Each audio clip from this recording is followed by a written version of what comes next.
Olá, Carlésia e quem mais for assistir o vídeo. Eu recebi um contato da Carlésia, né, com algumas perguntas, algumas dúvidas sobre psicanálise. Ela encontrou meu contato, me fez essas perguntas e parece que alguns colegas, algum grupo, né, de amigos, parece dela, também compartilham essas dúvidas. E são perguntas, ela me fez essas perguntas, vou gravar, vou tentar fazer um vídeo rápido, né? São perguntas que algumas se articulam uma com a outra, outras são mais espaçadas, então vou tentar passar rapidamente por elas, ok? A primeira pergunta que ela me fez foi sobre perversão, né? Assim, e o Freud não propunha um tratamento psicanalítico para psicose, e ela pergunta como isso se daria na perversão, né? De fato, o Freud não propõe um tratamento que não seja para neurose, né? O tratamento psicanalítico da associação livre, da interpretação, né? Ele é todo baseado no vou chamar assim, né? Desrecalcamento, ou seja, a pessoa recalcou algo do seu inconsciente e aquilo retorna de alguma maneira sintomática. O tratamento que o Freud inventa, que a gente pode chamar assim de psicanálise pura, psicanálise tradicional, do divã, da associação livre, etc. Ele é baseado nesse sentido, com esse objetivo de vencer as resistências para que o material recalcado apareça. Tanto no caso da perversão quanto no caso da psicose, o sofrimento não advém de um recalcamento. Pelo contrário, por exemplo, no caso da psicose, a gente tem um sofrimento que advém justamente do inconsciente a céu aberto. O inconsciente está mais, vamos dizer assim, exposto, né? Então, se a gente fosse pensar, né, uma das últimas perguntas dela é sobre o ego, o id, superego, né? Se a gente for pensar nesse sentido, é como se a neurose ela recalca o id. No psicótico, esse id não está recalcado, então ele aparece o tempo todo, né? Então, inicialmente, o Freud falou, a técnica que eu inventei não vai servir às outras estruturas.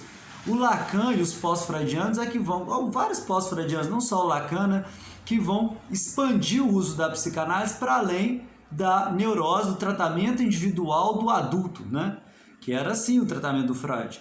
Ele atende uma criança através do pai dessa criança, etc., mas é uma exceção. O tratamento que ele inventa é para neuróticos adultos, um tratamento individual. Então, a psicanálise depois ela vai compreendendo assim, que com o conhecimento que o Freud nos oferta sobre a mente, né, isso nos possibilita reinventar a psicanálise em vários contextos, em grupo, com criança, com psicóticos, mas não mais no sentido de interpretar a psicose, né, e fazer o material inconsciente aparecer, mas no sentido até de ajudar a organizar esse caos do id, né, para que o sujeito possa se ligar, de certa maneira, à realidade, ao laço social, com todo o problema, vamos dizer assim, estrutural, não sei se problema seria uma boa palavra, né? Mas com toda a peculiaridade estrutural da psicose, na sua formação subjetiva, que é justamente ter esse id muito, vamos dizer assim, exposto, né? É como se ele, entre aspas, assim, recalcasse, né, o mundo externo ao invés de ser o mundo interno, né? O Lacan vai dar o nome de fora-clusão disso, né? De incluir fora algo, de passar de um tempo que você não fez o recalque, né? Então, esse recalque original que coloca o id, vamos dizer assim, afastado do ego, né? Já na neurose, isso que aconteceria. O id seria, então, vamos dizer assim, silenciado, afastado do ego, apareceria só em sonhos, atos falhos, etc. e tal, que é o neurótico. Na psicose, e não é isso que acontece. O sujeito se liga menos ao mundo externo e mais ao seu próprio inconsciente, né? Ele é atacado pelo inconsciente, o Lacan chama de inconsciente a céu aberto, né? Como se o id dele fizesse muita presença.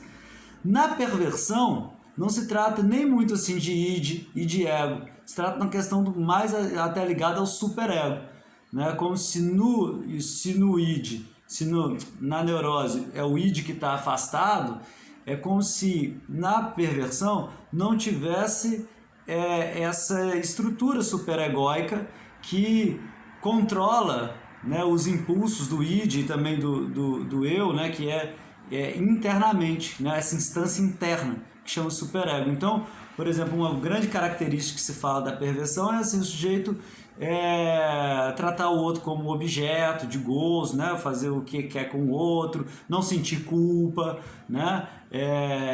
Então, essas seriam as características do traço perverso. Então o Freud também não sugere um tratamento para perversão. O tratamento que o Freud sugere é centrado no adulto neurótico. Ainda hoje é controverso o tratamento da perversão, né? Porque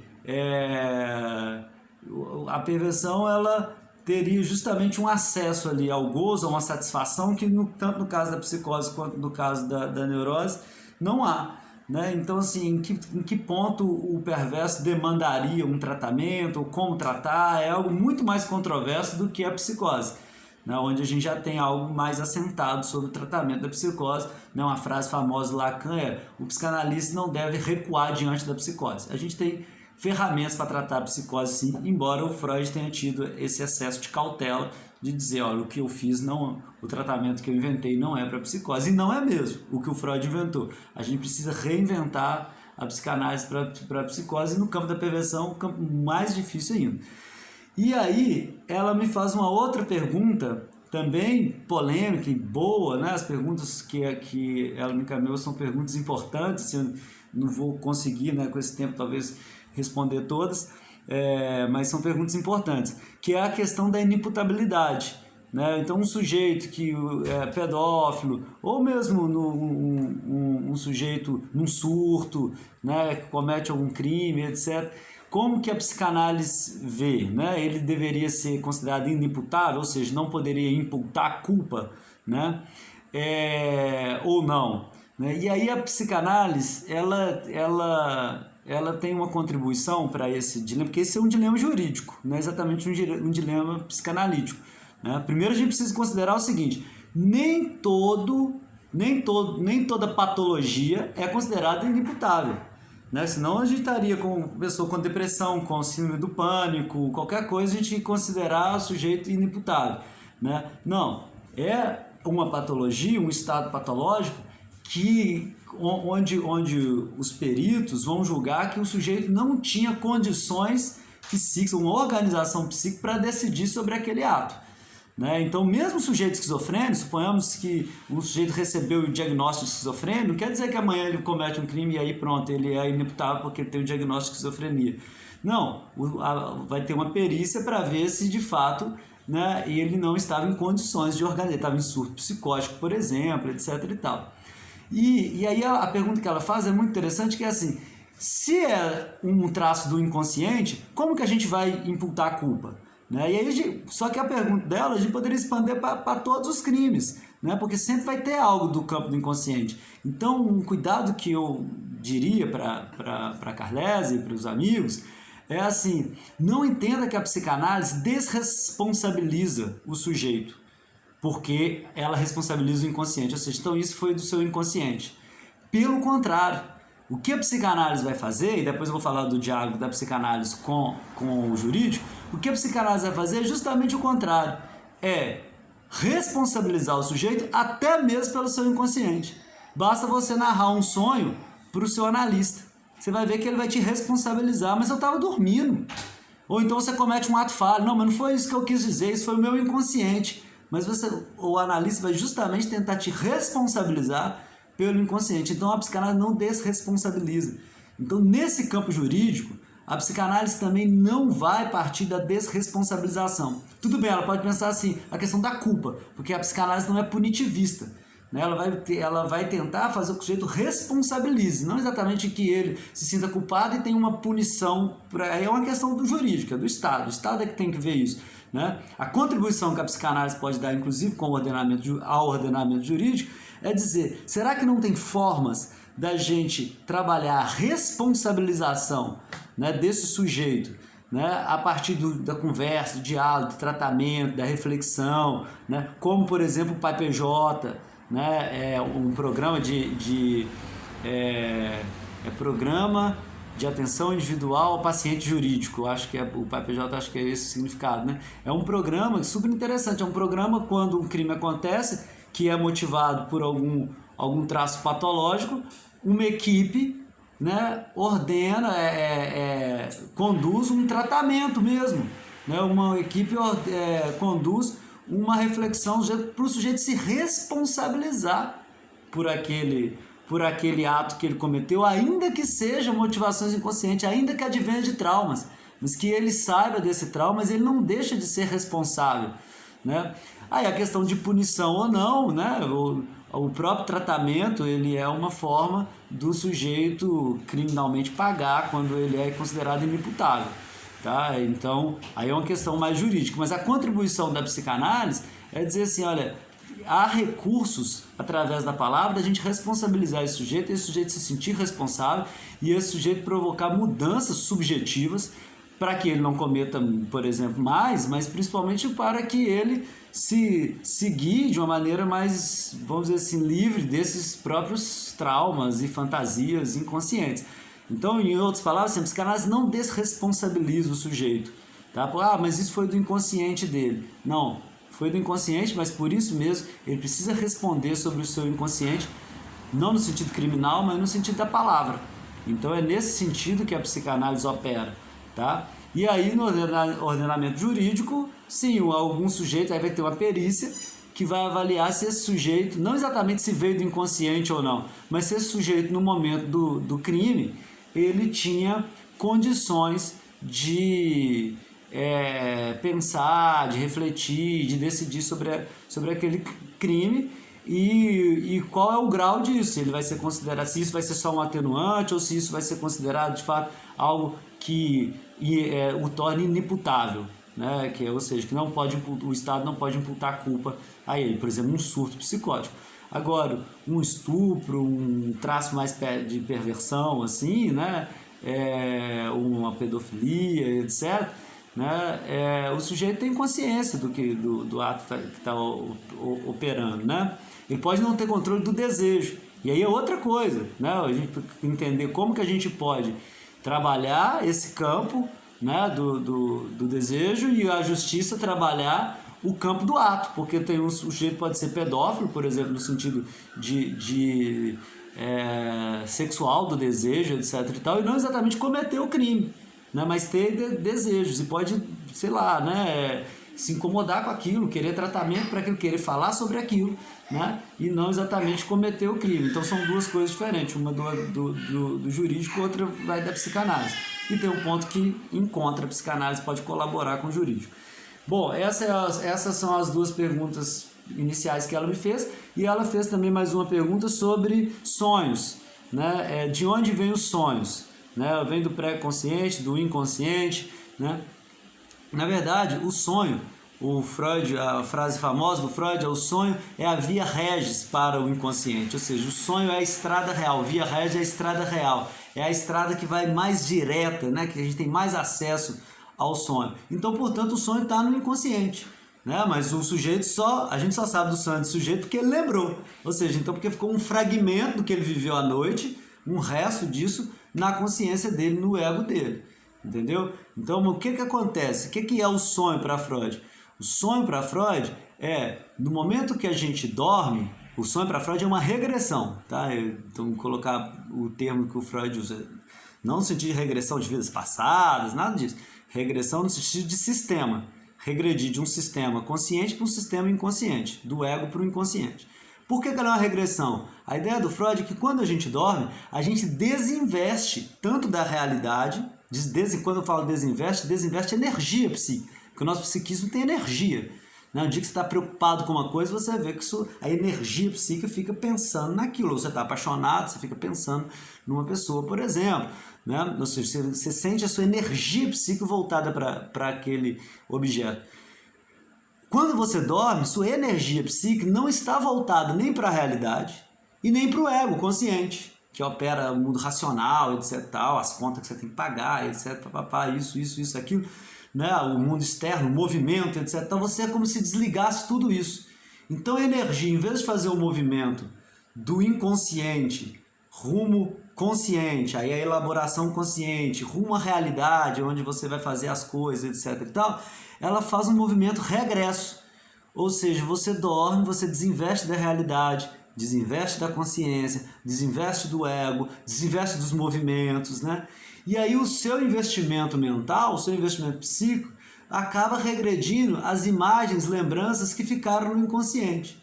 Um pouco de resto diurno também, né? Então aquilo que você viveu no dia, uma briga, alguma coisa, você acaba sonhando também, é muito comum sonhar, mas misturado com aquilo que está mais nas profundezas, entre aspas, não sei se é uma boa palavra, da sua mente. Né? Então o sonho não é nem exatamente que o inconsciente vem para a consciência, né? É a sua energia mental é que vai para o inconsciente, porque ela desligou dessa outra área. Por isso é uma regressão. E aí você tem acesso maior com menos restrição, porque você não precisa de muita restrição. Né? Por que você tem restrição? Por que você tem recalque? Por que você tem resistência? Porque causa desprazer no eu, porque te coloca em risco se você sair alucinando tudo que você pensa, etc e tal. Né? Então, como você está dormindo, você está, de certa maneira, o seu eu, o seu ego, que é essa parte sensora, que é essa parte que regula, ele está desligado, ele está dormindo também. Agora, se você ficar uma cena muito perigosa, é comum a gente acordar, né? Porque o eu vai te proteger. Peraí, o que está acontecendo? Né? Como se fosse assim, o eu, imagina o eu um vigilante. O eu está lá, ele está vigiando. Na hora que chegar à noite, ele dorme. Então a coisa acontece, você tem mais acesso ao inconsciente. Só que se você tem um determinado acesso, você tem um sonho muito de culpa, por exemplo, o eu aparece e fala, né, que bagunça é essa? E é comum acordar também quando o sonho é bom. Né? Você tem um sonho maravilhoso, um sonho erótico, um sonho de fantasia, ou um sonho que você está num lugar super gostoso, etc e tal. O que é muito comum acontecer? O ego querer participar.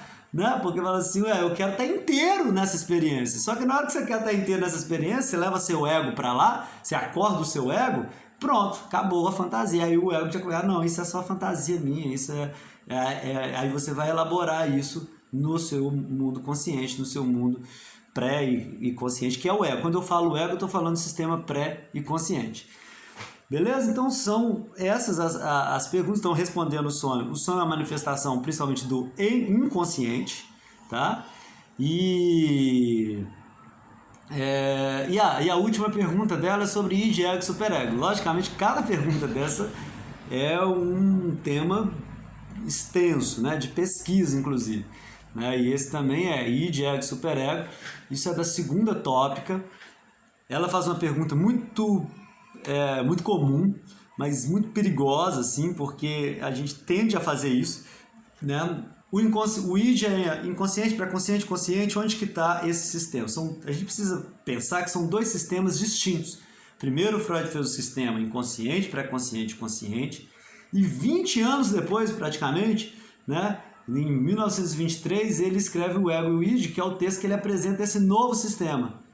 Eu, supereu e isso, ego, superego e id. Né? Então, são dois sistemas distintos e eles colocam esse sistema justamente para superar a questão do inconsciente. Então, não são sistemas, não dá para a gente casar esses inconscientes, não. Esses sistemas, não. Tá? Assim, fazer uma referência imediata, que quem está aprendendo psicanálise normalmente busca fazer. Eu também, né? Falo, peraí, então, o que é na segunda tópica, isso é chamado de segunda tópica? O que é da primeira tópica, está lá na segunda tópica, tentar fazer uma equivalência. Não existe essa equivalência. Mais ou menos, vou fazer assim, mais ou menos, como que a gente poderia pensar? O id é a parte, o id a gente pode considerar inconsciente. O id é todo inconsciente. Né? Então, beleza, o id quase que é a mesma coisa que o inconsciente da primeira tópica. Então, o id talvez daria para a gente fazer isso. O ego e o superego não dá. Então, a ideia do Freud é que, inicialmente, a nossa mente era só um isso. Um id, uma coisa, ainda não tinha um ego, né? Era impessoal, era um tanto de energia psíquica, que não tinha exatamente uma consciência. Com a consciência vamos dizer assim, se afirmando e com o contato da consciência, da percepção com o mundo externo, da formação da consciência, do ego, etc e tal, o que acontece? Né? O id, uma parte do id, a parte do id que está mais ligada ao mundo externo, ela se transforma em ego. Então o ego é uma parte do id modificada pelo mundo externo. Isso é uma coisa importante. O ego é uma parte do id modificado pelo mundo externo. Então o ego a pergunta que a gente faz. Então o ego é consciente e pré-consciente. Só que o Freud inventou esse termo, esse nova de sistema, justamente para nos mostrar que tem uma parte do ego que também é inconsciente, porque ele é uma parte do id modificado. Ele é o id transformado. Então tem uma parte que é mais consciente, uma parte pré-consciente, e uma parte pequenininha do ego que é inconsciente. Então o ego é tudo. É pré-consciente, consciente e inconsciente. Né? O id é todo inconsciente. Então o ego é uma transformação do id. E o que é o superego? O superego é uma transformação do ego, né? Então o superego é uma transformação do ego pelos ideais. O ego é uma parte do id transformada pelo mundo externo.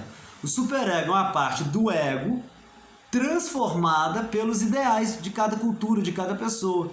Então eu tenho que ser bom, né? Eu tenho que ser honesto, ou o contrário. Não existe exatamente assim, bom e ruim. O superego ele passa por ideais. Normalmente a gente vê os alunos falando assim: meu id quer ir para a festa, meu superego quer estudar. Né? Só que às vezes o superego ele pode estar querendo ir para a festa também. O superego você tá lá, você deixou de ir para a festa e está atendendo o superego, estudando. Vou estudar então. Aí seu superego fala: não, mas a cidade, hein, você devia, o ideal, né? O pessoal no Facebook, no Instagram, todo mundo postando, todo mundo tá feliz, todo mundo tá indo pra festa, etc tal, e você tá estudando. Isso também é superego. Toda vez que a gente sente culpa, toda vez que a gente tenta seguir um ideal, seja um ideal de renúncia, seja um ideal de gozo, de prazer, é superego. Superego, ele é os ideais. É o ego tentando ser um super ego, um ego idealizado. Então isso que é o superego. Então o superego, como ele é um ego modificado, ele também é consciente, pré-consciente e inconsciente. Tem uma parte do superego também que é inconsciente. É como se a pontinha do id virou ego e uma lateral do ego, que engloba inconsciente, pré-consciente, consciente, pré-consciente e inconsciente, virou o superego. Ou seja, um ego super, um ego ideal, o ego que atende aos ideais, mesmo os ideais contrários, porque a nossa sociedade coloca ideais contrários, né? Você precisa consumir muito, mas ao mesmo tempo você precisa acumular muito dinheiro. Então a gente sente culpa porque gasta, sente culpa porque não gasta, né? Nossa, eu devia ter comprado, mais vale um gosto do que mais vale um gosto do que dinheiro no bolso, alguma coisa mais ou menos assim. Mas por outro lado, na hora que você gasta, você fala: nossa, eu preciso ser precavido, etc. Isso é tudo superego. São os ideais, são as culpas da cultura.